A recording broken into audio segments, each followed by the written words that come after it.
और round table India के इस उत्सव के लिए, जो एक पावन कार्य के लिए ये आयोजन उन्होंने किया है, पाडा गांव के बच्चों के लिए स्कूल बनाने के लिए, जिसने भी उसमें कुछ भी सहयोग दिया हो उसका भी मैं इस मंच की ओर से आभार व्यक्त करता हूं कि आपने एक अच्छे काम के लिए यहां आए आप। मैं मंच की तरफ से, पूरे मंच की ओर से आभार व्यक्त करता हूं। बहुत मन से आप सुन रहे हैं, संख्या थोड़ी सी कम हो सकती है लेकिन अच्छे लोग इतने भी हों तो काफी है। क्या बात है, वाह। भीड़ की जरूरत नहीं है। मैं तो बहुत कवि सम्मेलन होते हैं, लाखों लोग होते हैं, हजारों लोग होते हैं, और जब हम भीड़ में कविताएं पढ़ते हैं तो ऐसा लगता है जैसे हम कौरवों के सामने कविताएं सुना रहे हैं। कौरव संख्या में अधिक थे, पता ही है आपको, 100 थे, और लोग कम होते हैं और मन से सुनते हैं, बहुत उत्साह से सुनते हैं, तो ऐसा लगता है जैसे हमें पांडवों के सामने कविताएं पढ़ने का मौका मिला है। इससे ज्यादा चमचागिरी मैं आपकी कर नहीं सकता। बहुत अच्छा सुन रहे हैं आप। चिराग ने भी बहुत बढ़िया कविता सुनाई, मैं बहुत बधाई देता हूं चिराग को बेटी के प्रति। बड़ी मातृशक्ति यहाँ है। भाई साहब भी अब चुप हो गए, कभी कभी चुप भी रहा करिए। कभी और खास तौर पे ऐसे मौके पे जब बोलने के लिए दूसरे बुलाए गए हों। देखो क्या है ना, हम बोलने के लिए बुलाए गए हैं तो मैं बस आप बोलेंगे तो लोग आपको और गलत नजरों से देखेंगे। आप बोल बोल के अपना अपमान क्यों कराना चाहते हैं? देश बहुत अच्छा है, बहुत शानदार देश है। 100 नंबर डायल करो, पुलिस आती है, 100 रुपए दो, चली जाती है। सुविधाएं हैं, इसका लाभ उठाएं। हाथ है तो तालियां बजाकर इसका भी लाभ उठाएं। अगर आप हंसी की बात पर हंसते नहीं है, देखिए जो तालियां हैं, जो हंसी है, वो आपके स्वास्थ्य का बैरोमीटर है। बिल्कुल, अगर आप हंसी की बात पर हंसते नहीं हैं, ताली बजाने की बात पर ताली नहीं बजाते, तो या तो आप बीमार हैं या बहुत जल्दी होने वाले हैं। वाह, सीधी सी बात है, आप चेक कर लो। अगल बगल वाला नहीं हंस रहा है तो आप समझ लो कि इसका काम होने वाला है। हर आदमी तनाव में, हर आदमी तनाव में। जो भी आदमी दुखी दिखता है मैं समझ जाता हूं जरूर इसका पीएनबी में खाता रहा होगा। भयभीत है आदमी, बहुत डरे हुए। मोदी जी शौचालय साफ करते रह गए, नीरव मोदी बैंक साफ करके निकल गए। सब अपने अपने काम पे लगे, हर जगह तनाव में। बनारस गया, 2 पंडित आपस में लड़ रहे। मैंने एक से पूछा, भाई पंडित हो कि आपस में क्यों लड़ रहे हो? तो दूसरे ने बताया कि जब इसे पता था कि मैं लहसुन और प्याज नहीं खाता हूं तो मेरी चिकन में डालने की जरूरत क्या थी? हर आदमी तनाव में। अभी भी तनाव के कारण लोग ताली नहीं बजा रहे। एक शेर सुनाता हूं, वो इस जिंदगी के लिए भी जरूरी है और महफिल के लिए भी जरूरी है। ओपन हार्ट सर्जरी के बाहर एक बोर्ड लगा था जिस पर एक शेर लिखा था। वो शेर बहुत जरूरी है, सुनना। जी भाई साहब। कि ओपन हार्ट सर्जरी के बाहर लिखा था कि खोल लेते दिल अगर हंस बोल कर यारों के साथ, खोल लेते दिल अगर हंस बोल कर यारों के साथ, तो हमें ना खोलना पड़ता यूं औजारों के साथ। सारे के सारे पॉइंट्स हैं आपकी हथेलियों में। इतनी महिलाएं बैठी हैं, मैं इन सबको प्रणाम करता हूं। इतनी महिलाएं हो और चुप हो। बोल तो भाई साहब रहे हैं, महिलाएं तो चुप। तो बहुत आश्चर्य की बात है, अच्छी बात है। मेरी जब पहली बार शादी हुई, पहली बार आप वैसे भी जा सकते थे, प्रणाम करने की जरूरत ही नहीं थी। मैं जानता हूं ये आपका अंतिम प्रणाम है, जा ही रहे हैं, पता ही चल रहा है। वो पीछे से भाभी जी भी जा रही, कोई दिक्कत नहीं। जितने समय भी आप यहां रहे, अच्छी बात है, मैं कोई टिप्पणी नहीं करता। पहली बार मेरी शादी हुई और मैं पहली बार ससुराल गया तो बहुत सुंदर साली को देखा। बहुत सुंदर साली देखी तो सास से बहुत झगड़ा किया, बहुत झगड़ा किया। मैंने कहा, जब आपके घर में रसमलाई थी तो मेरे को दही बड़ा क्यों पकड़ा दी? वही ताली बजा रहे हैं जो दही बड़े वाले ही हैं। बहुत सारी बातें हुई, बहुत सारे। नई उम्र की लड़कियां कॉलेज के जमाने में किताबों में फोटो रखती हैं सलमान खान का, विराट कोहली का। बाद में इनकी शादी किसी जेठालाल से हो जाती। सब जेठालाल ही तो बैठे। अनिल जी चश्मा लगाते हैं, मैंने कहा मत लगाया करो, बदसूरत दिखते हो। बोले नहीं लगाऊंगा तो तुम बदसूरत दिखोगे। तालियां मिलके बजा दो, आप थोड़ा उल्लास में बैठो। ऐसा लगना चाहिए कि आप मन से बैठे। वो बहन की विदाई हो रही तो छोटा वाला भाई दौड़ के बाप के पास गया, बोला पापा पापा दीदी रो रही, जीजा जी नहीं रो रहे। तो बाप ने समझाया, बेटा दीदी तो केवल गेट तक रोएगी, जीजा जी को तो जिंदगी भर रोना ही है। ये चिराग ने बड़े ज्ञान बांटे, कोई ज्ञान की आवश्यकता नहीं है, इनको आनंद की आवश्यकता है, हंसी की आवश्यकता है। मुझे तो सपने में परदादा जी आए, क्या पुण्य क्या पाप। पर दादाजी सपने में आए, बोले बेटा जितने पाप करने हैं कर लो, कोई टेंशन नहीं है, नरक में जगह ही नहीं है, 10 साल से हम खुद ही दीवार पे बैठे हैं। पॉजिटिव सोचो,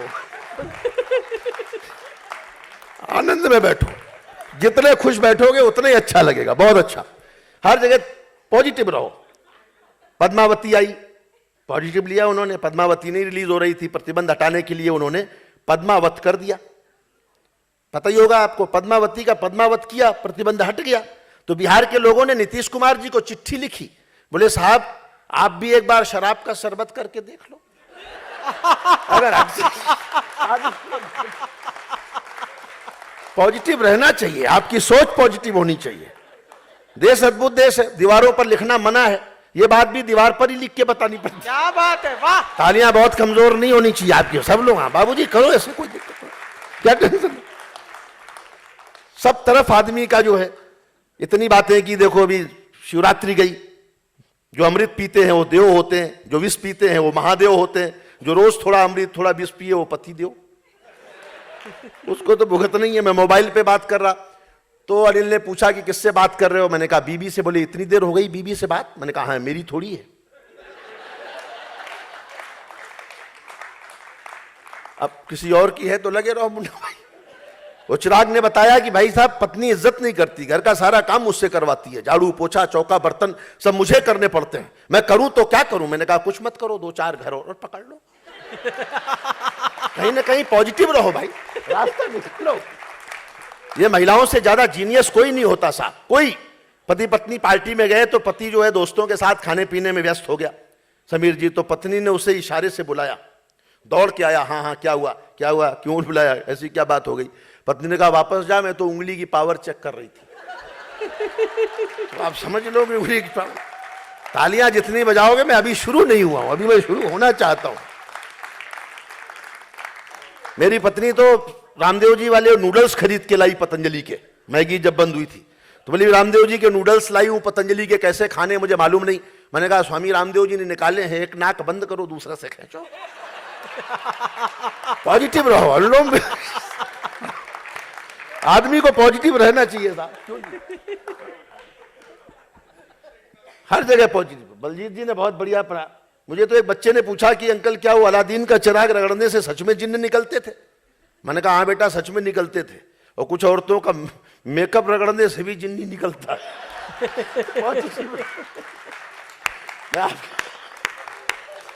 अनुभव पॉजिटिव रहो। किसी की शादी हुई मेरे एक मित्र की, और शादी के बाद वो हनीमून मनाने चला गया, लौट के आया तो उसने सबसे पहले ये पता किया कि मेरी पत्नी का जो मेकअप था दुल्हन के लिए उसे किसने सजाया था। तो ढूंढ ढाड़ के उस ब्यूटी पार्लर में पहुंचा, किसने सजाया। तो एक लड़की निकल के आई कि सर आपकी पत्नी का मेकअप मैंने किया था, उसे दुल्हन मैंने बनाया था, सजाया था। तो उसने कहा मैं विदेश गया था, आपके लिए i7 का गिफ्ट लाया हूं डब्बा। तो i7 का गिफ्ट दिया उस लड़की को समीर जी। वो घर जाके देखा तो नोकिया 3300 था उसमें, और नीचे पर्ची लिखी थी कि same feeling here, same feeling. दुखी आदमी और क्या करे। तो आदमी को ऐसा रहना चाहिए। इतना पीएनबी का माल लेके चला गया नीरव मोदी। सबसे ज्यादा दुख किसको हुआ होगा पता है आपको? दाऊद इब्राहिम को। पट्टे ने सोचा होगा कि यार हम पूरी जिंदगी खामखा मर्डर करते रहे, फिरौती लेते रहे, जान जोखिम में डालते रहे, केवल लोन लेना था। फालतू का काम करते रहे, लोन लेके निकलना था। केजरीवाल जी का जिक्र हुआ, जब उनकी सरकार बनी मैंने 4 पंक्तियां कहीं आपको सुनाता हूं। स्वागत भाई। ताल से सुनेंगे, आनंद आएगा। जितनी ब्लॉकेज हो सब खोलो। के धरने पे बैठ बैठ के धनवंतरी हुए। 1 2 बता दूंगा मैं, करो ना। के धरने पे बैठ बैठ के धनवंतरी हुए, वो आम आद। जब तक सारे नहीं बजाएंगे मैं यही लाइन दोहराता रहूंगा। धरने पे बैठ बैठ के धनवंतरी हुए, वो आम आदमी के हृदय तंत्री हुए। हम चीख चीख करके संतरी न बन सके, वो खास खास करके मुख्यमंत्री हुए। वो खास खास। आपको पता है 5 कमरों के मकान में रहते हैं केजरीवाल जी, दिल्ली के मुख्यमंत्री हैं। एक कमरे में केजरीवाल जी का परिवार रहता है, 4 कमरों में मोदी जी के खिलाफ सबूत रखे हुए। जागरूक आदमी है। अगला आदमी हर काम अलग अंदाज से करता है। हाँ, खुशी भी मनाता है तो अलग अंदाज से। पहला साल सरकार का पूरा हुआ, देवेंद्र यादव और प्रशांत भूषण को कूट के मनाया, खुशी पिटाई करके खुशी मनाई ना। दूसरा साल पूरा हुआ तो कपिल मिश्रा को पीट के खुशी मनाई। अभी तीसरा साल हुआ था, मुख्य सचिव पीट दिया। खुशी मनाने का भी अगले का तरीका अलग है। कह रहे हैं भ्रष्टाचार खत्म कर दो। क्यों खत्म कर दें? बड़ी मुश्किल से तो हमने पाल पोस के बड़ा किया। वाह, आसानी से खत्म हो भी नहीं सकता। मैं आपको उदाहरण देता हूं कि अदालत में 2 वकील बहस कर रहे हैं। जज साहब कानून की किताब के पेज नंबर 15 के आधार पर मैं अपने मुवक्किल को बाइज्जत बरी करने की दरखास्त देता हूं। जज साहब ने कहा कानून की किताब पेश की जाए। किताब आई, जज साहब ने फौरन पेज नंबर 15 पलटा। 2-2 हजार के 10 नोट रखे थे। इशारा हो गया था कानून की किसी धारा के आधार पर नहीं, पेज नंबर 15 के आधार पर बाइज्जत बरी करना है। जज साहब को अच्छा लगा समर्थन करना पीछे तक, कहां कहां भ्रष्टाचार छुपा है। जज साहब को अच्छा लगा, मुस्कुराते हुए किताब दराज में रखी और कहा वकील साहब इसी तरह के 2 सबूत और पेश किए जाएं। बहुत अच्छे। इसी तरह के सेम। ऐसे भ्रष्टाचार की जड़ें। योगी जी का जिक्र हुआ, बहुत बढ़िया बात की। मैं उत्तर प्रदेश से हूं, एंटी रोमियो स्क्वाड चलाया। क्यों चलाया? मैंने उनसे पूछा, उनका जवाब सुना कि चाहत के समंदर में उतरने नहीं दूंगा, महबूब की गलियों से गुजरने नहीं दूंगा। एक रोमियो से योगी जी ने बात ये कही, जो मैंने ना किया तुम्हें करने नहीं दूंगा।